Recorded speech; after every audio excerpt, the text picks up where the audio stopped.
السلام علیکم ورحمۃ اللہ وبرکاتہ۔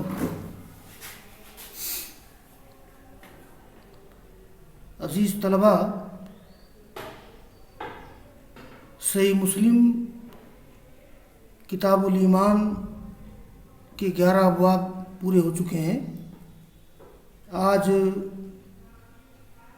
باب نمبر 12 کا درس ہوگا انشاءاللہ، اور وہ باب ہے باب بیان عدد شعب الایمان و افضلها و ادناها و فضیلت الحیاء و کونہ من الایمان، یعنی ایمان کے حصوں اور شعبوں کا بیان۔ یہ الشعبہ اس کا لغوی معنی ہے القطعۃ من الشیء، کسی چیز کا ٹکڑا۔ تو ایمان کے کتنے ٹکڑے ہیں، ایمان کے کتنے اجزاء ہیں، اس باب میں اس کا ذکر کیا گیا ہے، اور ان اجزاء میں افضل کون سا ہے اور پھر ادنا کون سا ہے، یعنی ایمان کے اجزاء میں افضل کیا ہے اور ادنا کیا ہے۔ جیسے بعض حدیث میں ذکر کیا ہے رسول اللہ صلی اللہ علیہ وسلم نے کہ ایمان کا ادنا حصہ ذکر کیا گیا ہے اماطۃ الاذی عن الطریق، یعنی راستے سے کسی تکلیف دہ چیز کو ہٹا دینا۔ تو ایمان کا سب سے افضل حصہ ہے توحید کا اقرار، اور ایمان کا سب سے ادنا حصہ ہے وادناہا اماطۃ الاذی عن الطریق، راستے سے تکلیف دہ چیز کو ہٹا دینا۔ اور حیا کی فضیلت، یہ لغت میں حیا کا معنی ہے الحیا فی اللغہ ہوا تغیر و انقباض یعتری النفس، یعنی آدمی کے چہرے یا دل میں جو انقباض، جو تبدیلی آ جاتی ہے، تو اس کو حیا کہتے ہیں لغت میں۔ تو الحیا ہوا تغیر و انقباض یعتری النفس، وہ تغیر، وہ انقباض جو نفس کو طاری ہوتا ہے، وہ حیا ہے۔ اور شرعی طور پر حیا کی تعریف یہ ہے الحیا خلق یبعث الانسان علی ترک القبیح ویمنع من التقصیر فی حق من الحقوق، یعنی حیا ایک ایسی عادت ہے، ایک ایسا وصف ہے جو ابھارتا ہے آدمی کو برائی کے ترک پر اور روکتا ہے حقوق میں سے کسی حق میں کوتاہی کرنے سے۔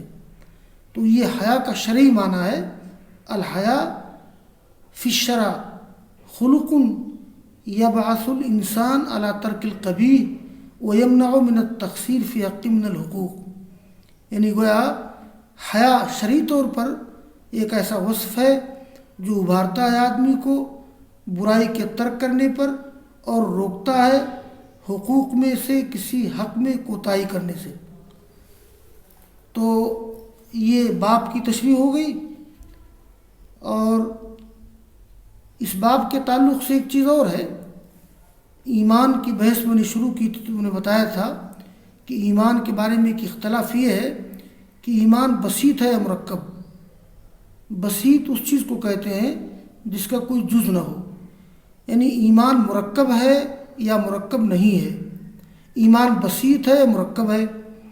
تو جمہور ائمہ اور محدثین کی نزدیک ایمان مرکب ہے، ایمان کے اجزاء ہیں، البتہ ایمان کے اجزاء برابر نہیں ہیں، متساویۃ الاقدام نہیں ہیں، بہرحال ایمان کے اجزاء ہیں۔ لیکن حنفیہ کے نزدیک ایمان مرکب نہیں ہے، ایمان بسیط ہے۔ ان کے ہاں ایمان نام ہے تصدیق بالقلب کا بس، اور حنفیہ کے ہاں یہ اعمال اس کی شرائط میں سے ہے۔ اقرار باللسان شرط ہے اس بات کے لیے کہ آدمی جس کی وجہ سے اسلام کے دائرے میں آتا ہے۔ تو بہرحال اس باب سے یہ بات بھی معلوم ہوتی ہے کہ ایمان مرکب بسیط نہیں ہے جیسا کہ حنفیہ کہتے ہیں۔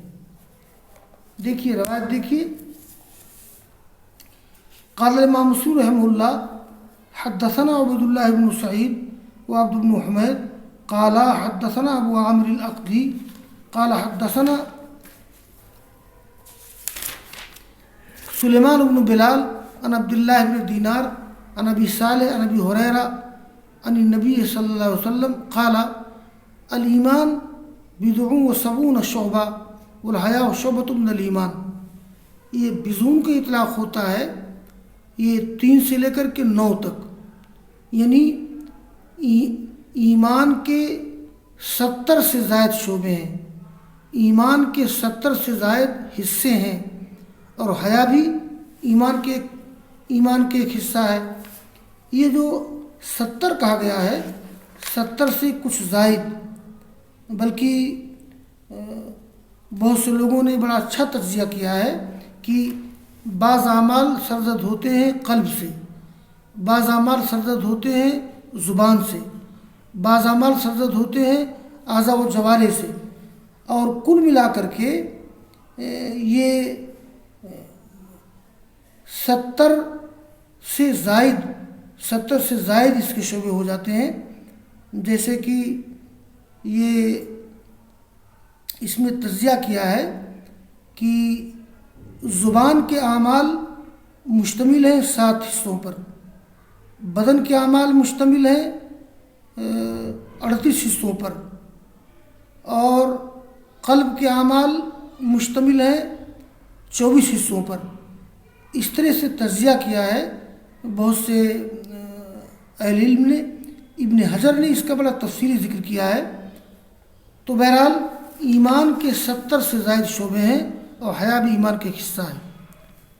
تو آگے کی حدیث ہے، قال امام مسلم رحمہ اللہ حدثنا زہیر بن حرب قال حدثنا جریر عن سہیل عن عبد اللہ بن دینار عن ابی صالح عن ابی ہریرہ قال قال رسول اللہ صلی اللہ علیہ وسلم الایمان بضع وسبعون او بضع وستون شعبہ۔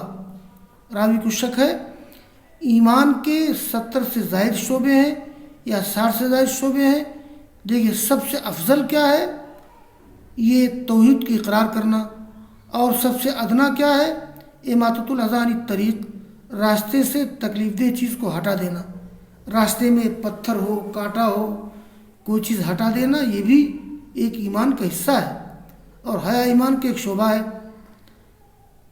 قال امام مسلم رحمہ اللہ حدثنا ابو بکر بن ابی شیبہ وعمر الناقد وزہیر بن حرب قالوا حدثنا سفیان بن عیینہ عن الزہری عن سالم عن ابیہ سمع النبی صلی اللہ علیہ وسلم رجلا یعظ اخاہ فی الحیاء فقال الحیاء من الایمان۔ یہ ابن شہاب زہری روایت کرتے ہیں سالم سے، اور سالم اپنے باپ سے روایت کرتے ہیں کہ انہوں نے سنا، سالم بن عبداللہ، کہ انہوں نے سنا اللہ کے رسول کو،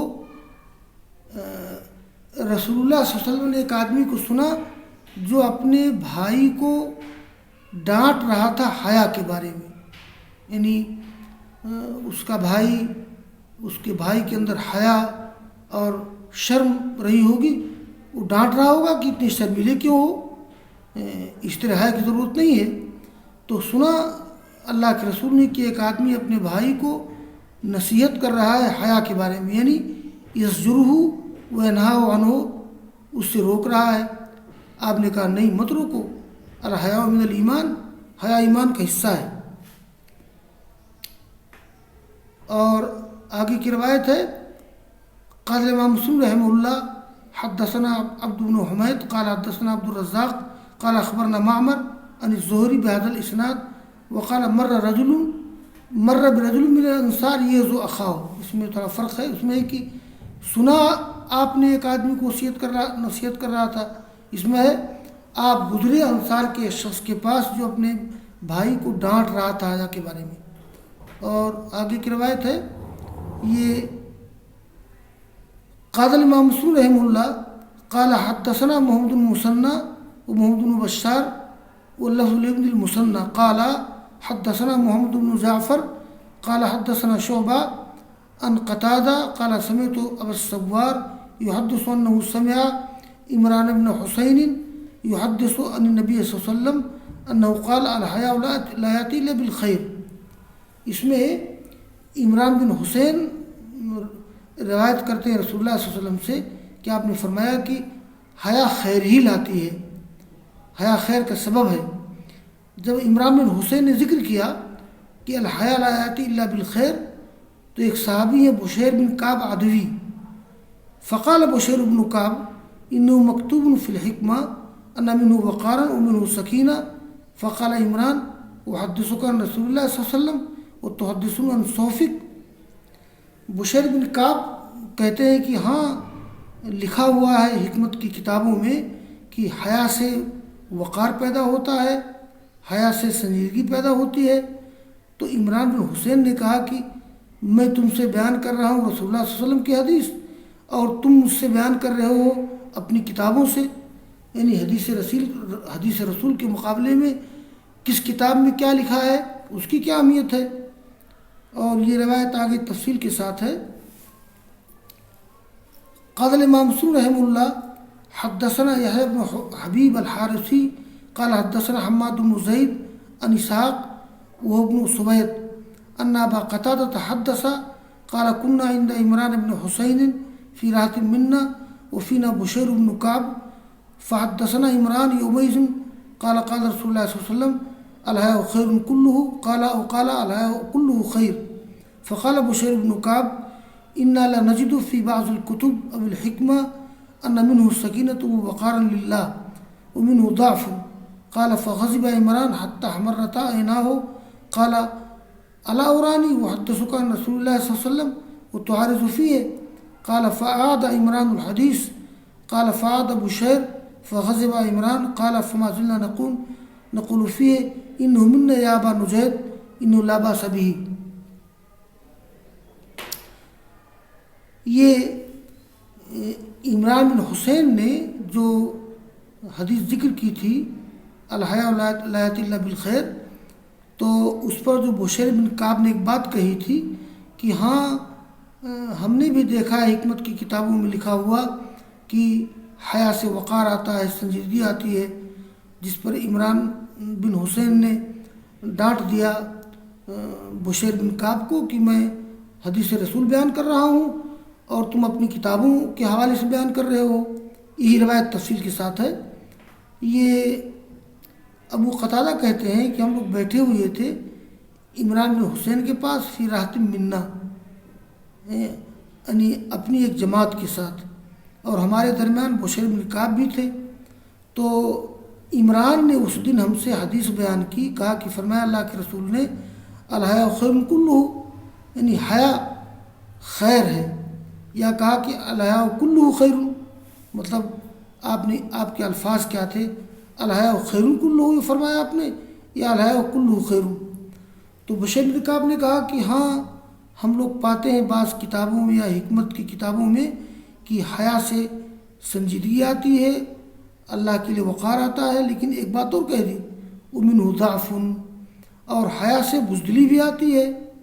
ضعف کے معنی کمزوری، بزدلی آتی ہے. تو عمران بہت ناراض ہو گئے، یہاں تک کہ ان کی آنکھیں سرخ ہو گئیں، اور کہا کہ کیا تم لوگ مجھے دیکھتے نہیں ہو؟ کیا میں اپنے آپ کو نہیں پاتا ہوں کہ تم سے بیان کرتا ہوں حدیث رسول اور تم اس میں معارضہ کر رہے ہو؟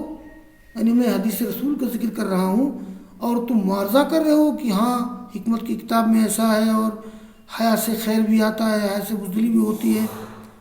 تو راوی کہتے ہیں کہ عمران نے حدیث دہرائی، بشیر نے اپنی بات دہرائی، تو عمران بہت غضبناک ہو گئے. انہوں نے کہا کہ فما زلنا نقول، ہم کہنے لگے کہ انہو منا یا ابا نجید، یعنی بشیر بن کعب ہم ہی لوگوں میں سے ہیں، منافق نہیں ہے، صحابی ہیں، منافق نہیں ہے. لا باس بھی، گویا ان کے بارے میں کوئی حرج نہیں ہے، ان کا ایمان مضبوط ہے، مومن کامل ہے. یہ ابو نجید عمران بن حسین کی کنیت ہے. یہ حدیث کے متن میں ایک چیز آ گئی ہے، میں تھوڑا سا ایک نحوی اشارہ کر دیتا ہوں. دیکھیے، احمرتا عیناہو، دیکھیے احمرتا یہ تثنیہ مونث غائب ہے اور اس کا فاعل عیناہو ہے. ہم لوگوں نے نحو کی کتابوں میں پڑھا ہے کہ اگر فعل کا فاعل اس میں ظاہر ہو تو فعل کو ہمیشہ واحد لایا جاتا ہے. جیسے جاء الرجل، جاء الرجلان، جاء الرجال. تو نحو کا معروف قاعدہ تو یہی ہے، لیکن قرآن کریم میں اور حدیث میں اس کے برخلاف بھی استعمال ہوا ہے. قرآن کریم میں اور حدیث میں ایسے استعمالات ملتے ہیں کہ فعل کا فاعل اس میں ظاہر ہے اور فعل کو اس کے مطابق لایا گیا ہے. اب جیسے یہاں احمرتا عیناہو، احمرتا تثنیہ مونث غائب، اس کا فاعل عیناہو، یہ تو تثنیہ کی مثال ہے. یا جیسے حدیث میں آتا ہے یتعاقبون فیکم ملائکۃ باللیل و ملائکۃ بالنہار. آپ نے فرمایا کہ تم لوگوں میں فرشتے کے بعد دیگرے آتے ہیں، دن کے فرشتے، رات کے فرشتے. یتعاقبون فعل، اس کا فاعل ہے ملائکہ. تو دیکھیے فعل کا فاعل اس میں ظاہر ہے اور فعل کو اسی کے مطابق لایا گیا ہے. تو اگر فعل کا فاعل اس میں ظاہر ہو تو فعل کو اس ظاہر کے مطابق لایا جا سکتا ہے. نحو کے قواعد میں اس کو شامل کرنا چاہیے. اب جیسے قرآن کریم میں آیا ہے وَأَسَرُّوا النَّجْوَى الَّذِينَ ظَلَمُوا، تو اثر الفعل، النجوى مفعول به، الذین ظلموا اثروا کا فاعل، یعنی فعل کا فاعل اس میں ظاہر ہے، لہذا فعل کو اسی کے مطابق استعمال کیا گیا ہے. تو خلاصہ میرے کہنے کی یہ ہے کہ جو نحو کا مشہور قاعدہ ہے کہ اگر فعل کا فاعل اس میں ظاہر ہو تو فعل کو ہمیشہ واحد لایا جاتا ہے. تو یہ قاعدے کلیہ نہیں ہے بلکہ یہ اکثری قاعدہ ہے، یعنی اکثر ایسا ہوتا ہے کہ اگر فعل کا فاعل اس میں ظاہر ہو تو فعل کو واحد لایا جاتا ہے. تو نحو کی اس قاعدے کو اس طرح بیان کرنا چاہیے کہ اگر فعل کا فاعل اس میں ظاہر ہو تو اکثر فعل کو واحد لایا جاتا ہے، لیکن کبھی کبھی فعل کو فاعل کے مطابق لایا جا سکتا ہے. جیسے یہاں ہے احمرتا عیناہو، یا جیسے حدیث میں آتا ہے یتعاقبون فیکم ملائکۃ باللیل و ملائکۃ بالنہار، یا جیسے قرآن کریم میں ہے وَأَسَرُّوا النَّجْوَى الَّذِينَ ظَلَمُوا. اس کی تعویل کی کوئی ضرورت نہیں ہے. بہت سے لوگ قواعد پرستی میں، اصول پرستی میں جو استعمالات قرآن و حدیث کے نحو کے قواعد کے خلاف نظر آتے ہیں، خام خواہ اس کی تعویل کرنے لگتے ہیں. مثلا اس کی تعویل یہ کرتے ہیں وَأَسَرُّوا النَّجْوَى الَّذِينَ ظَلَمُوا. اس کی دو تعویل کی گئی. ایک تو یہ کہ اثر النجوى خبر مقدم، الذین ظلموا مبتدا مؤخر. ایک تعویل یہ کی گئی ہے کہ اثر الفعل ضمیر مبدل منہ، الذین ظلموا بدل. تو اس تطویل لاتائل کی ضرورت نہیں ہے، بس سیدھی سادی بات یہ ہے کہ اگر فعل کا فاعل اس میں ظاہر ہو تو اکثر فعل کو واحد لایا جاتا ہے، اور کبھی کبھی فاعل کو فعل کے مطابق بھی لا سکتے ہیں. جیسے احمرتا عیناہو، یتعاقبون فیکم ملائکۃ باللیل و ملائکۃ بالنہار وَأَسَرُّوا النَّجْوَى الَّذِينَ ظَلَمُوا. تو یہ تھوڑے ایک نحوی ایک بحث بیچ میں آ گئی. اور آگے کی روایت ہے قال امام مسلم رحمہ اللہ حدثنا اسحاق بن ابراہیم قال اخبرنا النضر قال حدثنا ابو نعامة العدوی قال سمعت حجیر ابن الربیع العدوی یقول عن عمران بن حسین عن النبی حدیث عماد بن زید. اس سند سے بھی وہی روایت ہے جس کا ذکر پہلے ہوا ہے. وآخر دعوانا ان الحمد للہ رب العالمین.